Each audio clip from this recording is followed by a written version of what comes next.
Well, thank you all so much for coming today. Have a quick question to start us off. So how many of you here are basically the Tableau expert in your department or your area? You're the one they come to ask questions, right? Quite a few of us. So follow up there. How many of you does that mean you're also kind of the go-to person to train people for Tableau in your area, right? Yep. We've all been there, I think, and so you are here in the right place. My name is Brad Ray. I'm a senior data scientist in the FP&A department at Southwest Airlines, and I've been working with the FP&A training group for Tableau for about 2 years now, and I've kind of collected some of the most popular questions that come up when we talk about teaching Tableau and building those skills in our area. So we've addressed some of those questions at Southwest, and I think been pretty successful. And so today I want to pass on some of those answers that we've come up with to you, hopefully save you some time as you're going through this process on your, in your groups. If you're starting up a training program in your area, your department, you're probably going to see some of these questions. If you already are doing a training program in your group, I'd bet money that you've probably already heard some of these. So in either of these cases, you're definitely here for the right reasons. I'm glad I got a few chuckles from the Bachelor fans in the room here. Here's a sneak peek at some of those questions that we're going to go through, but first I'll just give you a little bit of background on myself. So I actually studied mechanical engineering in school at SMU in Dallas.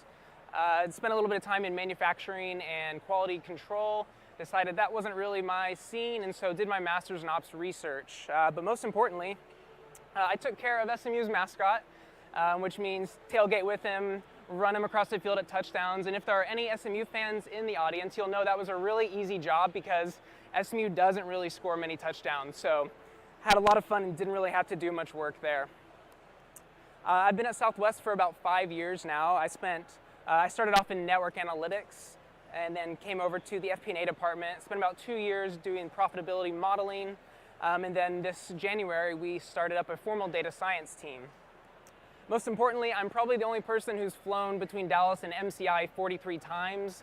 And if anyone who doesn't work with me knows where MCI is, I'd be very surprised, or you probably live there. Yeah, nobody knows. It's Kansas City. A great barbecue if you need a good vacation spot. So let's get on to the questions. So one of the most common ones that I hear is, I'll never use Tableau in my job. It's not necessarily the main part of what I do. And you know, it's really the #1 hurdle when it comes to increasing adoption of Tableau. If people don't see a connection between their current role and some new skill, be it Tableau or anything else, you know, they might just see it as, well, it's kind of useless or it's a waste of time. You know, I've got plenty of other stuff to do and this is not high on my priority list. One really effective solution that we've found has been to show off some successful use cases that other teams in our department have used Tableau for, and kind of use that as an example to get people to start to think about, okay, well, now I see how some other groups are doing it. Maybe there is something that I can actually do for this, to use this skill. They'll see that, they'll start thinking about it, and then you might realize that many times this question is not, I'll never use Tableau in my job. It's actually, I just don't know how Tableau could be used in my job.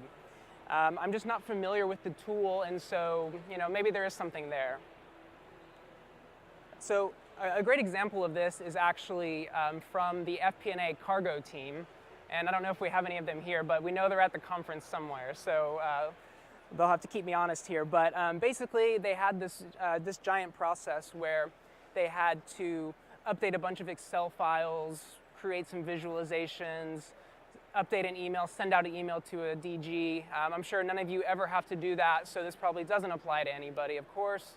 And so they were able to use Tableau Server for the first time in that area, and me and some other folks who are kind of spend a little bit more time with Tableau were able to sit with them and help them revamp that process. So rather than going through this big Excel tedious process, they were actually able to build some dashboards, use Tableau Server's really great scheduling functionality, and just the great ease of use that comes with Tableau Server, where they don't have to wake up on a Saturday morning and send off this email to their leaders. Their leaders can log into the server and get the information they need, completely automated, saves them so much time to be better spent elsewhere where they could really make an impact. So there's another really common question, and that is that the data doesn't apply to me. And I'm going to be totally honest with you. This was a huge surprise for me the first time that I was asked this question. I really didn't expect it to come up.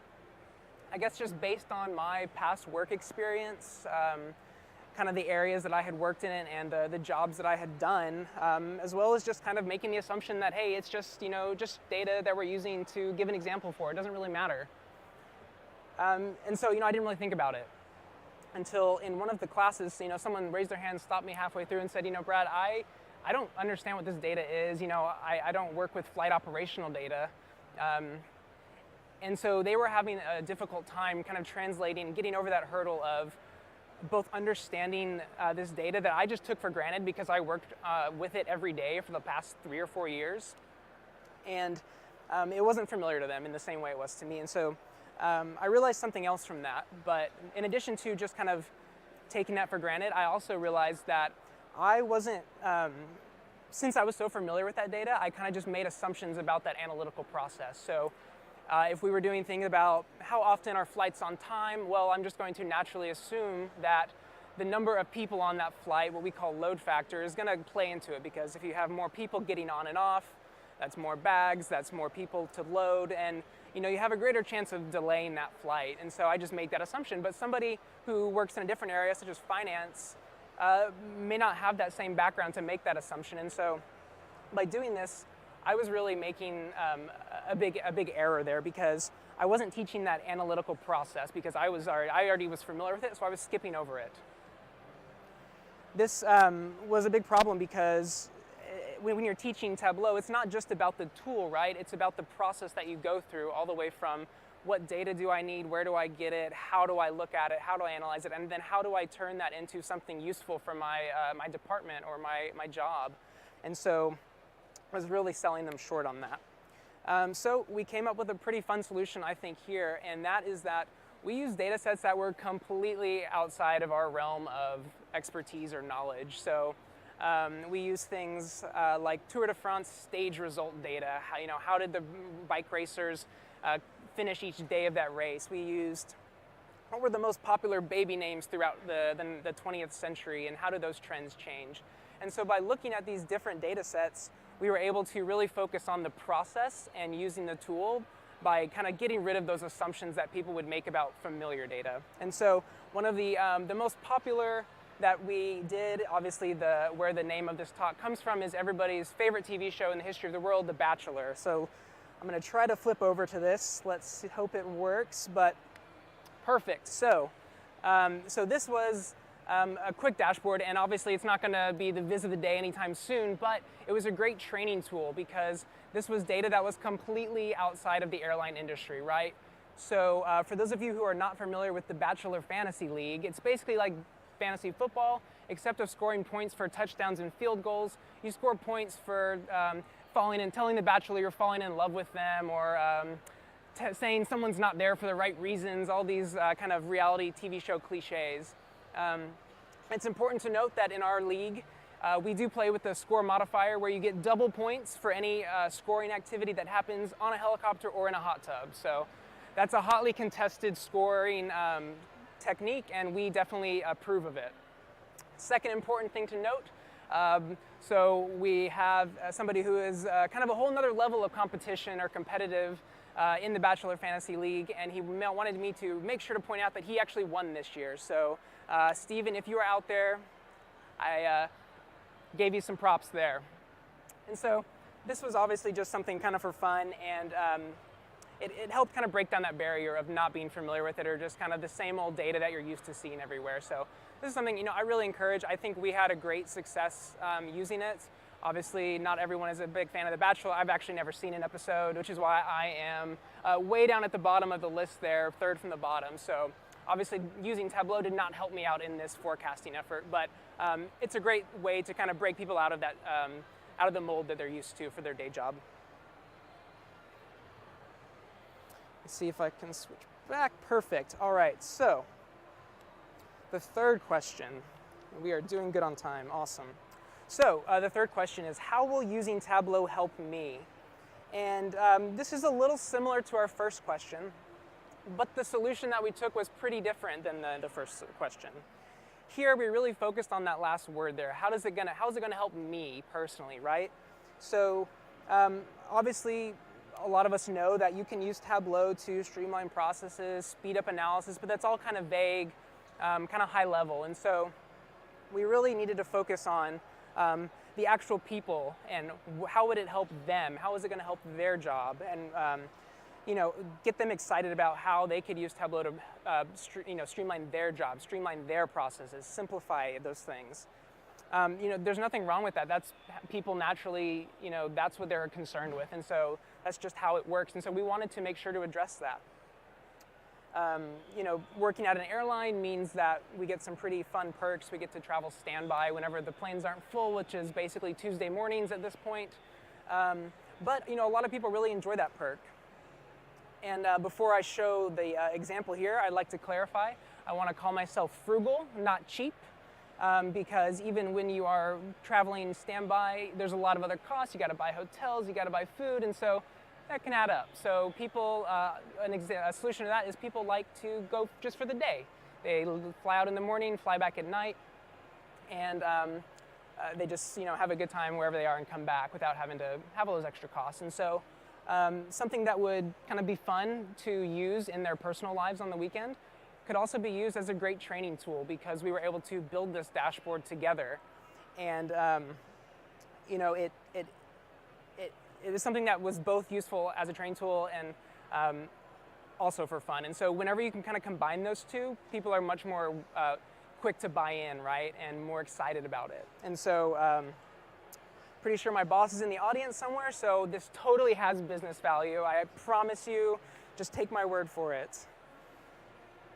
Let's see, here we go, awesome. And then also, obviously, I can't be sharing actual booking data with you, so don't go make any travel plans based off of this. But say I was, wanting to travel this Friday, which is the 27th maybe. I could click on there. I could see, well, it looks like I could go out to Philly for the day and come back. This kind of gives you just a quick little snapshot of what you could do, right? And so obviously this is just something fun, but people actually really do use it. And just because it's fun doesn't mean it wasn't a valuable exercise as well.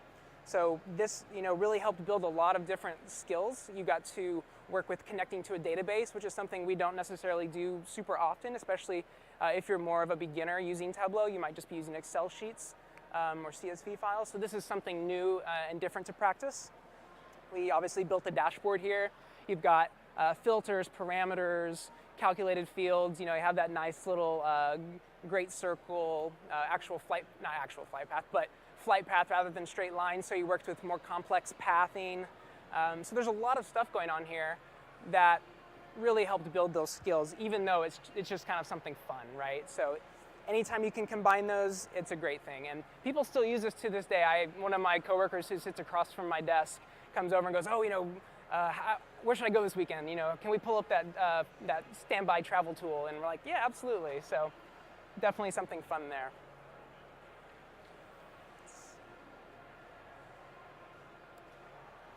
All right, so question number 4, I'll forget how to use Tableau.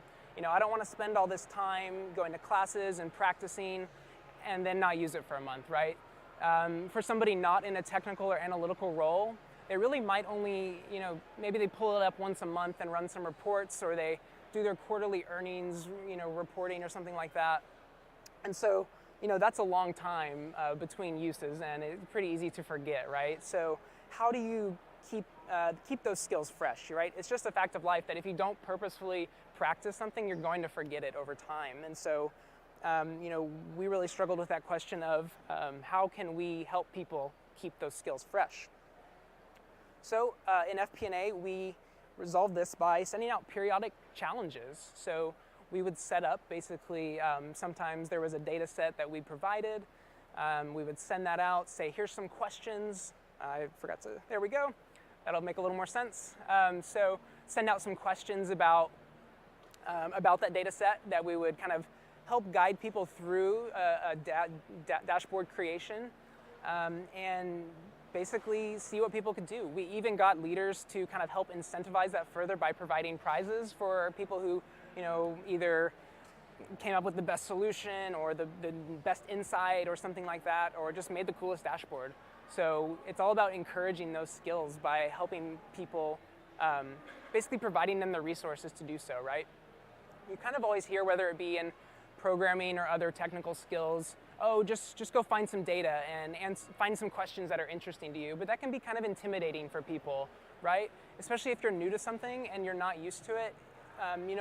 Where do you start? Where do you go get data? What does that even mean? And so by providing that, kind of that first little push, it really helps people along that process. And so we've had a lot of success with this as well. And we've had people who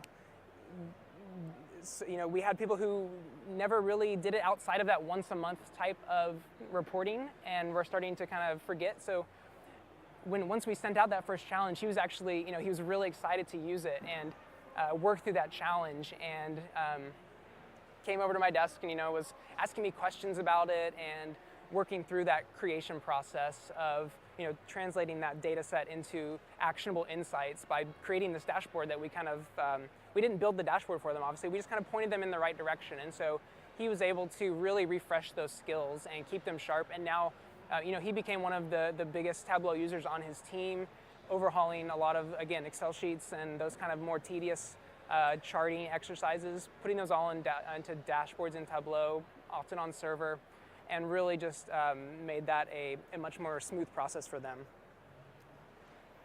So you'll notice this kind of ties into the last one, but obviously airline people like to fly and travel, and so this challenge was to build a travel map. And so, shocking, I know, but we also like to keep track of travel and generate some of that data. And so one of the common questions of people is, oh, where have I flown? How many miles? What airlines did I fly on? And so this was one of the challenges that we sent out. And so we basically said, here in this case, create your own data set, right? So one of the common questions that we get when transitioning people from more of an Excel mindset or S-base, if y'all use cubes, into more of a Tableau mindset, you really have to translate wide data to long data and to enable Tableau to use some of these more advanced capabilities that it has, right? And that's a difficult concept to sometimes teach, right? So in this case, creating your own data set was the first step. You had to kind of come up with, what data do I need in my data set? In this case, maybe I want date of travel, what airline, what airports, how far that is, what state I was flying to, all those kind of things. And so creating that data, and then creating a visualization to kind of help tell that story of, where have I traveled? What are my travel patterns? Where have I been? Where do I want to go? And start answering some of these questions. And so here, looks like it got cut off, but this is all on Tableau Public, which I'll give you the link here in a little bit. But it tells me my last trip was, it's cut off, but it was to Sydney. I'm very thankful I flew that between submitting this and today, because before that, my last trip was to Omaha. Nothing against Omaha, but Sydney is more exciting than Omaha, so I'm glad that was able to update. But this was a fun example, and again, people like this. People like to use it because it's fun to keep track of those kind of things, at least for us in the airline industry. And so, again, always try to combine these different challenges, and it just ends up more successful when people really buy into it, rather than it just being, oh, I got to go to this training and I have to do this for my job. This really makes it more like, oh, I can do this because I've now spent the time learning it, and this is how it'll help me both for fun but also for work. And so this was a really successful challenge that we overcame. Right.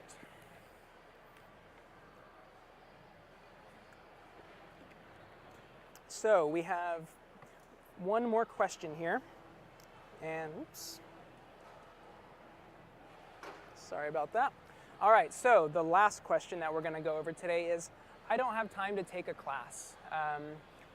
This is a really common one, right? Everyone's busy. We all know that.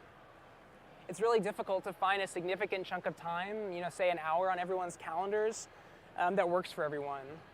So one great alternative that we've found to the traditional classes has been offering office hours.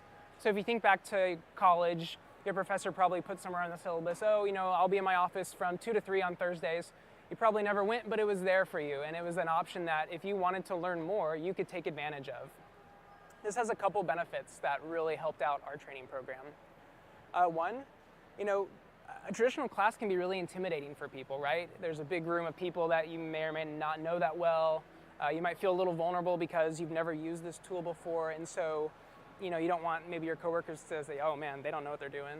So having a one-on-one or one-on-two, however many people show up, environment can be a lot less intimidating for people, and you don't ever want that to be a barrier to somebody taking advantage of these training opportunities that you're providing and you're spending time on.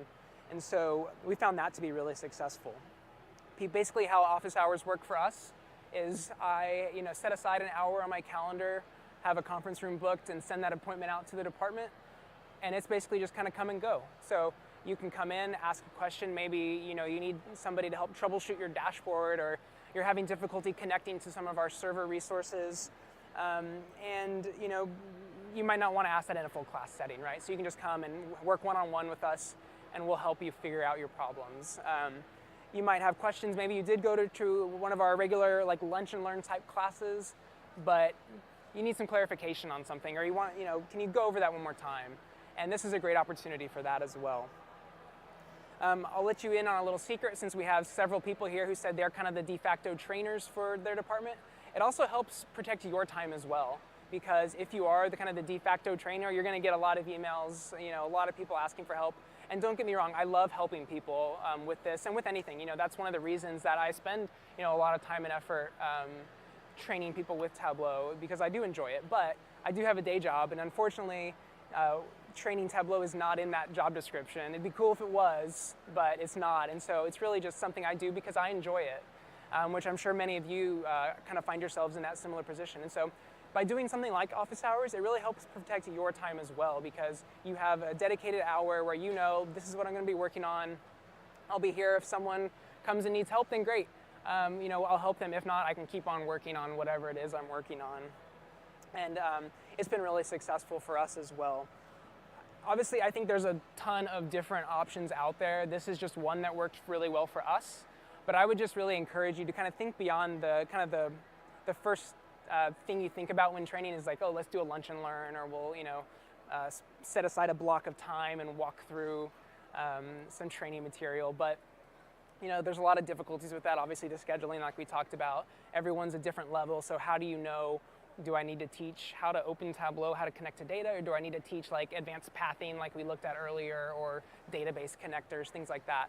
So by doing the office hours, you kind of eliminate some of those challenges and really just make better use of that time.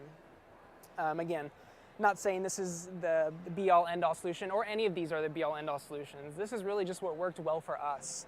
And so I just kind of wanted to wrap up by saying, like I said, I really enjoy training Tableau and helping people out. And so these are some of the kind of most common problems that we've experienced, and I'm sure some of you will too. And so hopefully you can take some of this back and implement it in your own departments or areas of your company, and kind of speed along that process. So I just wanted to thank you all very much for coming. If you want to contact me, it's up there. So it's Bradley Ray at WNCO.com, not Brad Ray. I think Southwest and my mom are the only people that call me Bradley, but that's what it is. So check that out. Also, all these vizzes are on my Tableau public, which is just Brad Ray, no period, no underscore anything. There's another Brad.Ray. I'm not him. He got better search engine optimization than I did, so he pops up first. But you will not find any of those on his, only on mine. So check that out. And I think we have just a few minutes, so I'll be up here answering questions. But again, I just wanted to thank you all very much for coming. And hopefully some of these tips will help you in your own areas. Thank you.